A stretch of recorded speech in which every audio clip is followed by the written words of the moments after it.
La teoría del dinero y del crédito por Ludwig von Mises.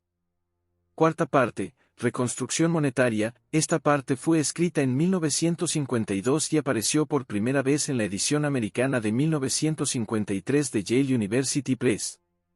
Capítulo 21. El principio del dinero fuerte. 1. Idea clásica del dinero fuerte. El principio de un dinero fuerte que presidió las doctrinas y políticas monetarias del siglo XIX se inspiraba en la economía política clásica. Formaba parte esencial del programa liberal tal como lo había desarrollado la filosofía social del siglo XVIII y lo propagaron en el siglo siguiente los partidos políticos más influyentes de Europa y América. La doctrina liberal considera la economía de mercado como el mejor, e incluso el único posible, sistema de organización económica de la sociedad.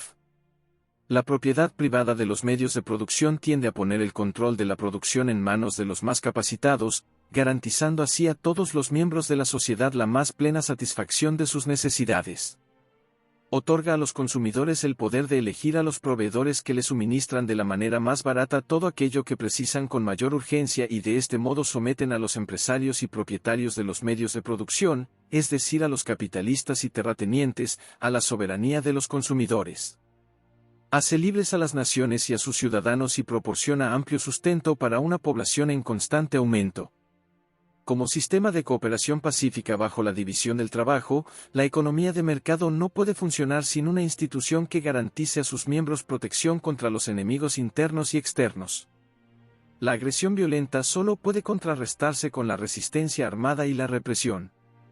La sociedad necesita tener un aparato de defensa, un Estado, un gobierno, una fuerza policial.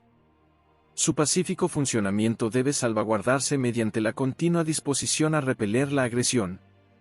Pero entonces surge un nuevo peligro. ¿Cómo mantener bajo control a los encargados de manejar el aparato de gobierno de suerte que no dirijan sus armas precisamente contra aquellos a los que tienen que proteger y servir? El principal problema político es cómo evitar que los dirigentes se conviertan en déspotas y tiranicen a los ciudadanos. La defensa de la libertad de los individuos contra el abuso de los gobiernos tiránicos es el motivo esencial de la historia de la civilización occidental.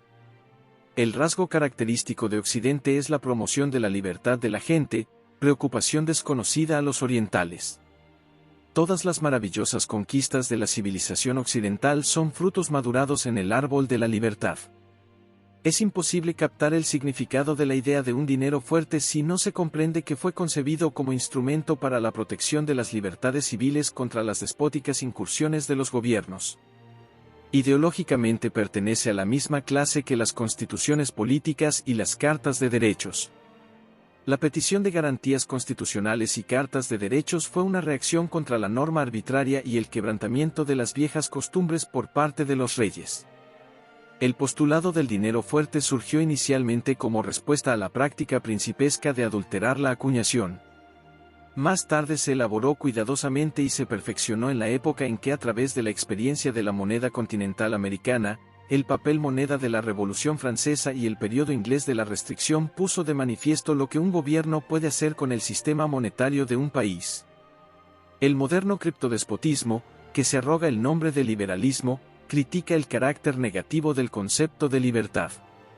La censura es falsa si se fija únicamente en la forma gramatical de la idea y no comprende que todos los derechos civiles pueden formularse tanto en términos afirmativos como negativos. Son negativos en cuanto se conciben para evitar un mal, a saber, la omnipotencia del poder policial, y prevenir que el Estado se haga totalitario. Son afirmativos en cuanto se ordenan a garantizar el suave funcionamiento del sistema de propiedad privada, único sistema social que ha producido lo que entendemos por civilización.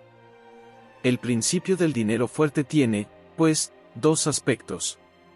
Es afirmativo en cuanto sostiene la elección por parte del mercado de un medio general de cambio.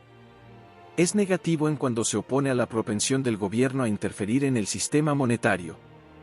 El principio del dinero fuerte se deriva no tanto del análisis que los economistas clásicos hacen de los fenómenos del mercado como de su interpretación de la experiencia histórica.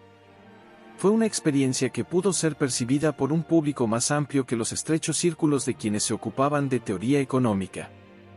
De ahí que la idea de un dinero fuerte se convirtiera en uno de los puntos más populares del programa liberal. Amigos y enemigos del liberalismo la consideraron como uno de los postulados esenciales de la política liberal. Dinero fuerte significa patrón metálico. Las monedas patrón son de hecho una determinada cantidad de ese patrón tal como precisamente lo determinan las leyes del país. Solo este tipo de dinero puede tener sin limitación la cualidad de curso legal. Las monedas divisionarias y cualquier clase de papel moneda tienen que ser, a su presentación y sin demora, convertidos en el patrón monetario legal. Hasta aquí hubo unanimidad entre los defensores del dinero fuerte. Pero entonces surgió la batalla de los patrones. La derrota de quienes defendían la plata y la impracticabilidad del bimetalismo hicieron eventualmente que el principio del dinero fuerte equivaliera a la opción por el patrón oro. A finales del siglo XIX había unanimidad en todo el mundo entre los hombres de negocios y los políticos respecto a la indispensabilidad del patrón oro. Los países que tenían un sistema de dinero signo o un patrón plata consideraron la adopción del patrón oro como objetivo principal de su política económica. Quienes ponían en duda la eminencia del patrón oro fueron tachados de chiflados por los representantes de la doctrina oficial, profesores, banqueros, políticos, editores de grandes diarios y revistas. Fue una gran equivocación de los defensores del dinero fuerte adoptar semejantes tácticas. No es así como debe tratarse una ideología por más disparatada y contradictoria que parezca. Incluso una doctrina manifiestamente errónea deberá refutarse con un cuidadoso análisis y el desenmascaramiento de las falacias que contiene. Una doctrina sana solo puede salir victoriosa si es capaz de refutar los errores de sus adversarios. Los principios esenciales de la doctrina del dinero fuerte eran y son inexpugnables. Pero su soporte científico en las últimas décadas del siglo XIX fue más bien vacilante. Los intentos de demostrar su consistencia desde el punto de vista de la teoría clásica del valor no eran muy convincentes y revelaron su carácter absurdo tan pronto como este concepto de valor tuvo que ser descartado. Pero los defensores de la nueva teoría del valor durante más de medio siglo limitaron sus estudios a los problemas del cambio indirecto, abandonando el tratamiento del dinero y la banca a personas rutinarias y ayunas de economía. Hubo tratados sobre la cataláctica que solo incidentalmente y de pasada se ocuparon de los temas relativos al dinero, y hubo libros sobre el dinero y la banca que no hicieron intento alguno de integrar sus materias en la estructura de un sistema cataláctico. Finalmente acabó imponiéndose la idea de que la doctrina moderna del valor, la doctrina subjetivista de la utilidad marginal, es incapaz de explicar los problemas relativos al poder adquisitivo del dinero. Es comprensible que en tales circunstancias tuvieran que quedar sin respuesta incluso las más débiles objeciones formuladas por los defensores del inflacionismo. El patrón oro perdió popularidad porque durante mucho tiempo no se intentó seriamente demostrar sus méritos y desbaratar los dogmas de sus adversarios. 2. Ventajas y pretendidos inconvenientes del patrón oro. La excelencia del patrón oro consiste en que hace que la determinación del poder adquisitivo de la unidad monetaria sea independiente del gobierno y de los partidos políticos. Además, impide que los gobernantes burlen las prerrogativas financieras y presupuestarias de las asambleas representativas. El control parlamentario sobre las finanzas solo es efectivo si el gobierno no se encuentra en una posición que le permita realizar gastos no autorizados sirviéndose para ello del aumento de la circulación del dinero fiduciario. Contemplado en esta perspectiva, el patrón oro aparece como un instrumento indispensable del conjunto de garantías constitucionales que permite que el sistema de gobierno representativo funcione. Cuando en los años 50 del siglo pasado aumentó considerablemente la producción de oro en California y Australia, la gente tachó de inflacionista al patrón oro. Por entonces Michel Chevalier, en su libro Probable depreciación del dinero, recomendaba abandonar el patrón oro, y Béranger se refirió a lo mismo en uno de sus poemas. Las críticas no cesaron. No se denunciaba ya al patrón oro por ser inflacionista sino, por el contrario, deflacionista. Incluso los más fanáticos defensores de la inflación, en un intento de ocultar sus verdaderas intenciones, afirmaban que lo único que pretendían era contrarrestar la presión deflacionista que la supuestamente insuficiente oferta de oro tiende a producir. Ahora bien, es evidente que en las últimas generaciones ha prevalecido la tendencia alcista en todos los precios de las mercancías y en los salarios. podemos prescindir de tratar los efectos económicos de una tendencia general a la baja en los precios y salarios monetarios /diagonal, pues no hay duda de que nuestra experiencia de los últimos 100 años nos demuestra precisamente lo contrario, es decir, una tendencia secular a la caída del poder adquisitivo de la unidad monetaria, solo temporalmente interrumpida por las consecuencias de la quiebra de un auge creado intencionadamente por la expansión del crédito. El oro se hizo más barato en términos de mercancías, no más caro. Lo que con ello pretendían los adversarios del patrón oro no era invertir la tendencia dominante en la determinación de los precios, sino intensificar considerablemente esa tendencia ascendente en los precios y salarios. Pretendían simplemente hacer que el poder adquisitivo del dinero bajara a un ritmo acelerado. Esta política de inflacionismo radical es, desde luego, sumamente popular. Pero esa popularidad se debe, en gran parte, al desconocimiento de sus efectos. Lo que la gente realmente desea es que suban los precios de los bienes y servicios que ellos venden y que los de los bienes y servicios que compran se mantenga sin cambios. El productor de patatas quiere que el precio de las patatas suba. No quiere que suban los demás precios. Se siente perjudicado si estos otros precios suben antes o en mayor proporción que los precios de las patatas. Si un político declara en un mitin que el gobierno debe adoptar unas medidas que hagan subir los precios, el público le aplaudirá. Pero cada oyente piensa en la subida de precios diferentes. Desde tiempo inmemorial se ha recomendado la inflación como medio para aliviar las cargas de los pobres y dignos deudores a costa de los ricos y duros acreedores. Sin embargo, bajo el capitalismo los deudores típicos no son los pobres sino los acomodados propietarios de bienes raíces, de empresas, de valores, gente que ha obtenido préstamos de los bancos, cajas de ahorro, compañías de seguros y tenedores de bonos. Acreedores no son los ricos sino gentes de modestos recursos que poseen bonos y cuentas de ahorro o han suscrito pólizas de seguros. Si el hombre corriente soporta medidas antiacreedoras, es porque ignora que él es efectivamente acreedor. La idea de que son los millonarios las víctimas de una política de dinero fácil no es más que un resto de atavismo. Para la mente ingenua hay algo de milagroso en la emisión de dinero signo. Una palabra mágica pronunciada por el gobierno crea de la nada algo que se puede cambiar por cualquier mercancía que se desee. Qué pobre es el arte de los hechiceros, las brujas, los ilusionistas comparado con el del Departamento del Tesoro del gobierno. El gobierno, nos dicen los profesores, puede crear todo el dinero que necesite imprimiéndolo. El impuesto sobre la renta, anunció un presidente del Banco de la Reserva Federal de Nueva York, es algo obsoleto. Maravilloso. ¿Y cuán maliciosos y misántropos son aquellos obstinados defensores de la anticuada ortodoxia económica que exigen que los gobiernos equilibren sus presupuestos cubriendo sus gastos con impuestos sobre la renta? Estos entusiastas no comprenden que el funcionamiento de la inflación está condicionado por la ignorancia del público y que cesa tan pronto como la gente se percata de sus efectos sobre el poder adquisitivo de la unidad monetaria. En tiempos normales, es decir, en los periodos en que el gobierno no perturba el patrón monetario, la gente no se preocupa por este tipo de problemas. Con total ingenuidad da por hecho que el poder adquisitivo de la unidad monetaria es estable. Prestan atención a los cambios que se producen en los precios monetarios de las distintas mercancías. Saben muy bien que las relaciones de cambio entre estas varían. Pero no son conscientes de que la relación de cambio entre el dinero por un lado y todos los bienes y servicios por otro es bastante variable. Cuando aparecen las inevitables consecuencias de la inflación y los precios se elevan, piensan que las mercancías se han encarecido y no ven que el dinero se ha abaratado.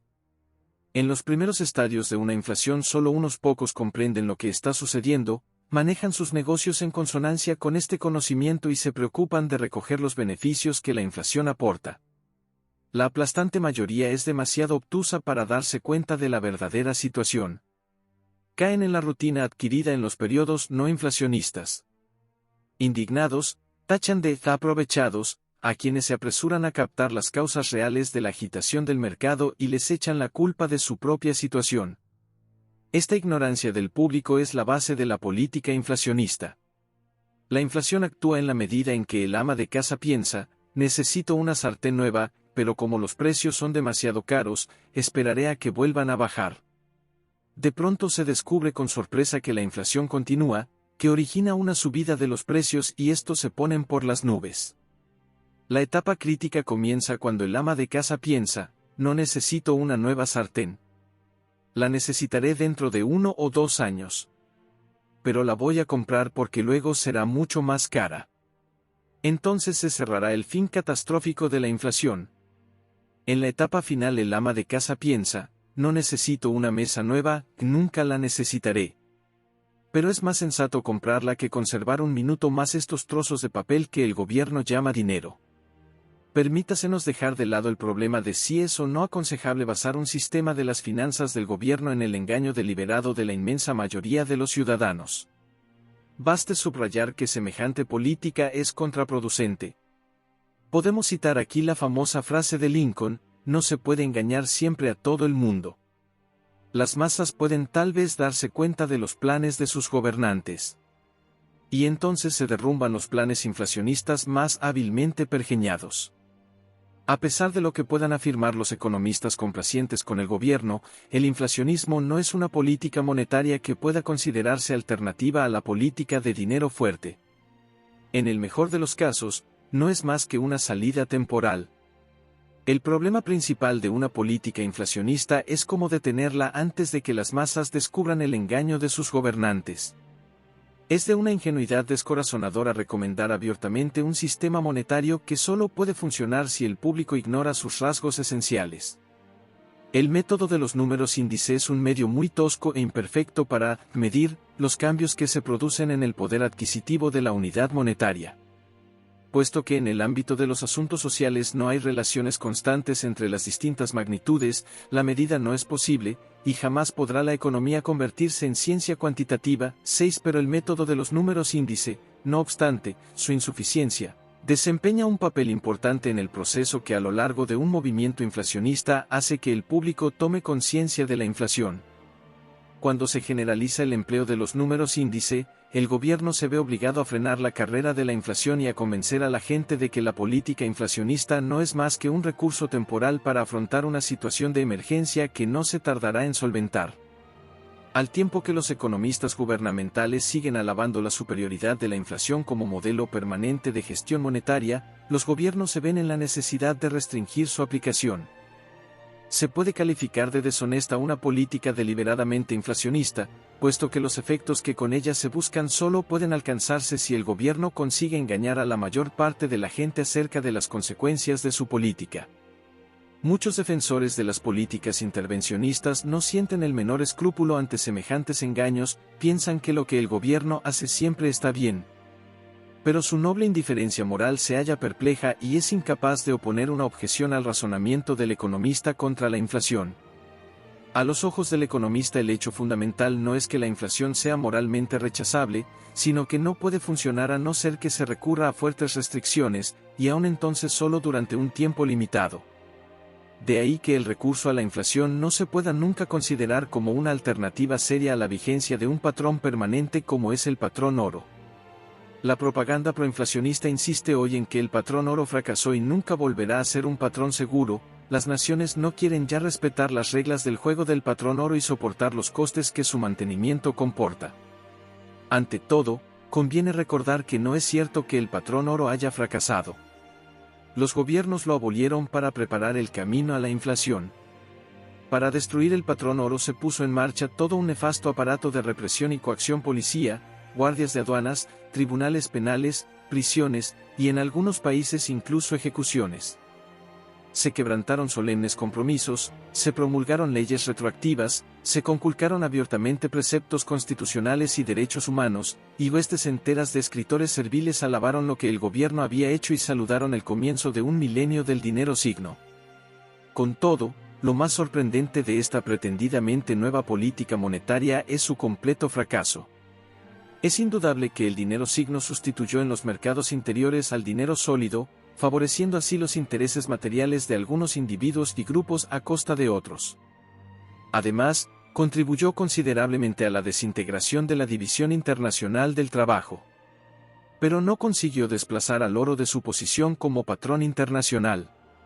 Si hojeamos las páginas financieras de cualquier periódico, descubriremos inmediatamente que el oro y no los abigarrados productos de las imprentas de los distintos gobiernos seguía siendo el dinero mundial. Esos trozos de papel son tanto más apreciados cuanto más estable es su precio en términos de oro. Quienquiera que hoy tenga la osadía de insinuar la posibilidad de que las naciones vuelvan al patrón oro en el país será inmediatamente tachado de lunático. Este terrorismo durará todavía algún tiempo. Pero la posición del oro como patrón mundial seguirá siendo inexpugnable. La política orientada a abandonar el patrón oro no libra a las autoridades monetarias de un país de la necesidad de tener en cuenta el precio de su unidad monetaria en términos de oro. No está claro qué es lo que esos autores entienden por reglas de juego del patrón oro.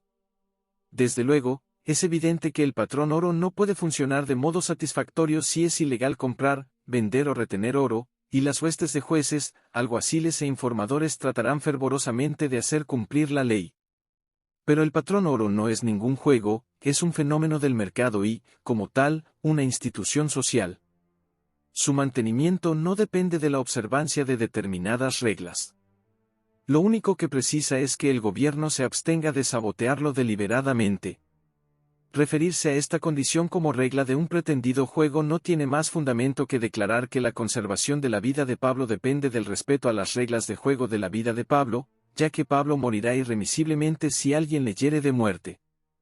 Lo que todos los enemigos del patrón oro rechazan como su vicio principal es precisamente lo que sus defensores ensalzan como su principal virtud, a saber, su incompatibilidad con una política de expansión crediticia. El núcleo de todos los entusiasmos de los autores y políticos contrarios al oro es la falacia expansionista. La doctrina expansionista no comprende que el interés, es decir, el descuento de bienes futuros por bienes presentes, es una categoría originaria de la valoración humana, presente en todo tipo de acción e independiente de cualquier institución social. Los expansionistas no captan el hecho de que nunca ha habido ni puede haber seres humanos que atribuyan a una manzana disponible dentro de un año o dentro de 100 años el mismo valor que a una manzana disponible ahora mismo. En su opinión, el interés es un impedimento a la expansión de la producción, y por lo tanto al bienestar de los hombres, que invalida las instituciones creadas para favorecer los intereses egoístas de quienes prestan dinero. Consideran el interés como el precio que la gente tiene que pagar por recibir dinero prestado. Su nivel, por lo tanto, depende de la magnitud de la oferta de dinero. Si las leyes no limitan artificialmente la creación de dinero adicional, el tipo de interés deberá bajar, y en definitiva acabará siendo nulo. Es preciso que desaparezca la presión contraccionista, se deberá acabar con la escasez de capital, y de este modo se conseguirá que muchos proyectos económicos que se hayan obstruidos por el restriccionismo del patrón oro, resulten realmente posibles.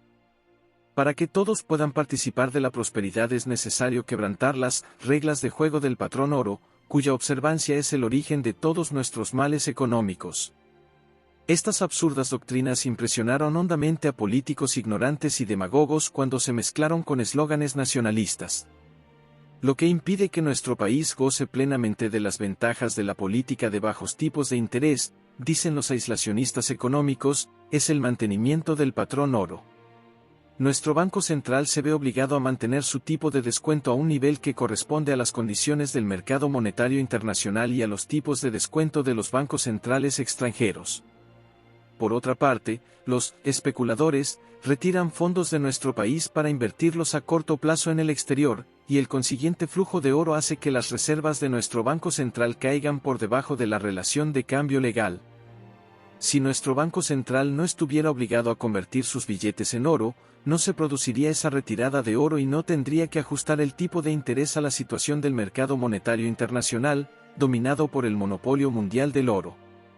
Lo más sorprendente de este razonamiento es que surgió precisamente en países deudores, para los que el funcionamiento del mercado monetario y de capitales significa una afluencia de fondos extranjeros y por consiguiente la formación de una tendencia al descenso en los tipos de interés. Era popular en Alemania y más aún en Austria en los años 70 y 80 del siglo pasado, pero difícilmente se le tomaba en serio por aquellos años en Inglaterra y Holanda, cuyos bancos y banqueros prestaban ampliamente a Alemania y Austria. En Inglaterra solo se propuso tras la Primera Guerra Mundial, cuando Gran Bretaña había perdido su posición de Banco Central Mundial. Desde luego, se trata de un razonamiento insostenible. El inevitable fracaso de todo intento de expansión del crédito no se debió a la interconexión internacional de los negocios consistentes en prestar dinero. Fue el resultado de la imposibilidad de que el dinero signo y el dinero crédito sustituya a bienes de capital inexistentes. La expansión crediticia puede inicialmente producir un auge, pero se trata de un auge que acabará desplomándose y ocasionando una depresión. Lo que produce la recurrencia de periodos de crisis económica son precisamente los reiterados intentos de los gobiernos y de los bancos por ellos dominados de ampliar el crédito en orden a fomentar los negocios mediante un bajo tipo de interés. 3. La doctrina del pleno empleo.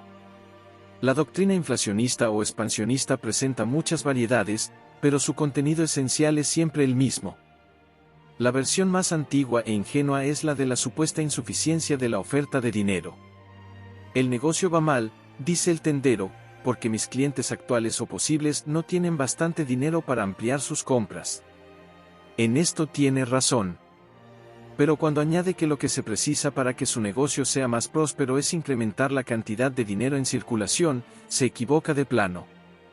En lo que realmente piensa es en un aumento de la cantidad de dinero que vaya a parar a los bolsillos de sus actuales o posibles clientes, al tiempo que la cantidad de dinero a disposición de los demás permanece idéntica.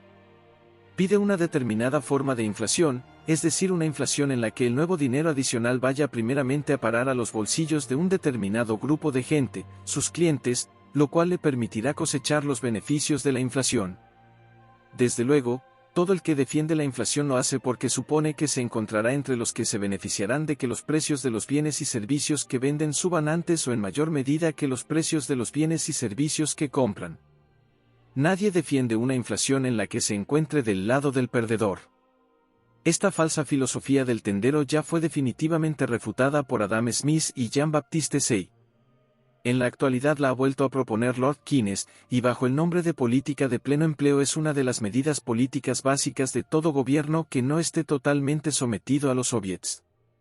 Ciertamente, Keynes no fue capaz de formular un argumento convincente contra la ley de Say.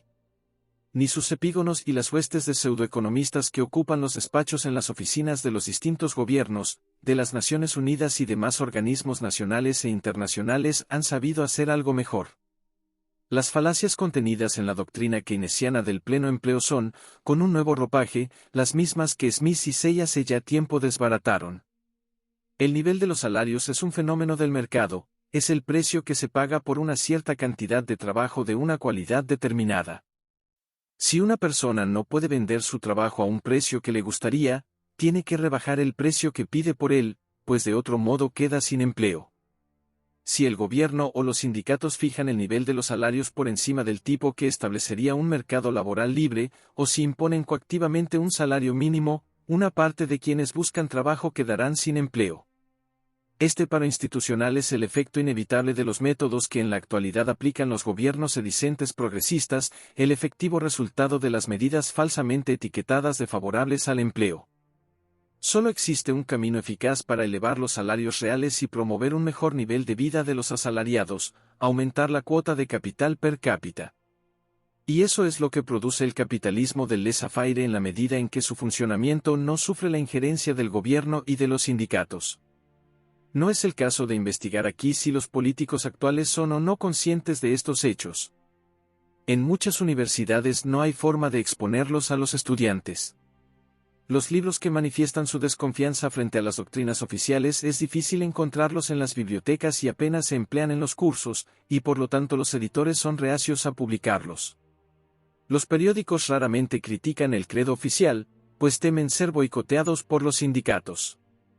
Y así los políticos pueden ser completamente sinceros cuando creen que obtienen beneficios sociales, para el pueblo, que el agravamiento del paro es uno de los males inherentes al capitalismo y que en modo alguno es efecto de las políticas de que presumen.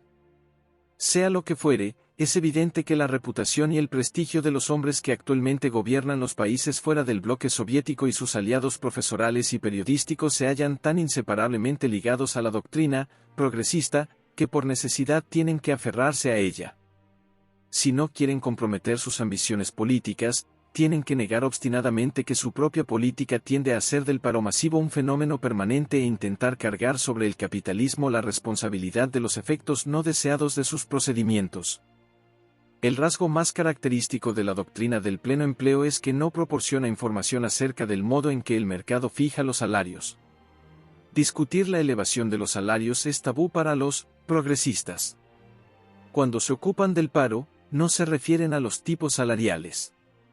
Tal como ellos lo conciben, las subidas salariales no tienen nada que ver con el paro y nunca deben relacionarse con él. Si hay paro, dice la doctrina progresista, el gobierno tiene que incrementar el dinero en circulación hasta alcanzar el pleno empleo. Es, dicen, un gran error llamar inflación a un aumento de la cantidad de dinero en circulación realizado en estas condiciones. Se trata justamente de política de pleno empleo. Podemos dejar a un lado la singularidad terminológica de la doctrina. Lo fundamental es que todo aumento en la cantidad de dinero en circulación origina una tendencia a la subida de precios y salarios. Si, a pesar de la subida de los precios de las mercancías, los salarios no suben en absoluto o suben muy por debajo de los precios de las mercancías, disminuirá el número de parados atribuible a la subida de salarios. Pero en realidad bajan, ya que semejante configuración de los precios de las mercancías y los tipos salariales significa de hecho una caída en los salarios reales. Para conseguir este resultado no era preciso embarcarse en un aumento de la cantidad de dinero en circulación. Una reducción del salario mínimo impuesta por el gobierno o por la presión de los sindicatos habría conseguido el mismo efecto sin dar lugar al mismo tiempo a todas las demás consecuencias de la inflación.